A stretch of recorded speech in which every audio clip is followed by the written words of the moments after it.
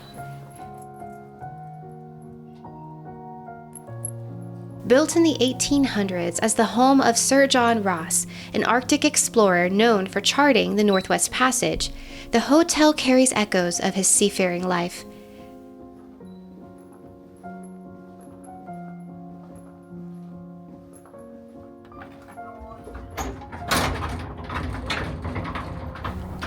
It was spooky in all the right ways, the kind of place for lonely walks at night where you swore someone was watching you, yet there was no one to be found.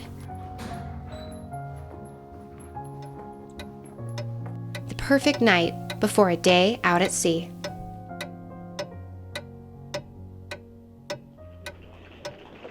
Good morning from the Scottish coast. We are about to get on the ferry that's going to take us over to Northern Ireland. I'm super excited. This is my first ferry ride. It's been a pretty calm morning, but we'll see what it's like out on the sea. I've got my coffee. I'm feeling pretty good. Apparently these ships have a lot going on, so I'm really excited to kind of explore and see what they have. But we're taking the Stena line over to Belfast. We're here in southern Scotland, so I'm really excited to take on a whole new country with you.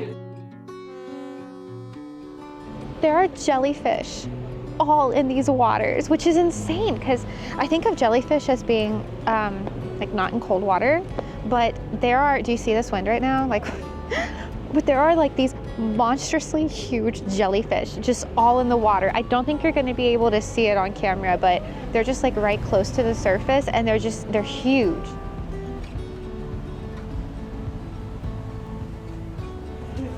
This is amazing. Oh my gosh. Wow. This is incredible. The boat was much more luxurious than we were expecting, but the food was, well, Jeff compared it to the free lunch line in public school. It's quite difficult to say goodbye to such a beautiful country. It's been more amazing than I could have anticipated, but we're slowly moving our way past the Scottish Isles and headed over to Ireland, the Emerald Isle, which I'm also very excited about. But it's part of the beauty of traveling is you fall in love with these places and then you have to say goodbye, and it's the hardest thing. But you have to in order to take the next adventure. As Scotland fades into the distance and the open sea stretches ahead, this is your reminder to slow down, take the scenic route, and let the stories you hear become the heart of your adventure. This is how you get the most out of a journey like this. And if you're wondering what comes next, don't go far. Ireland is just ahead.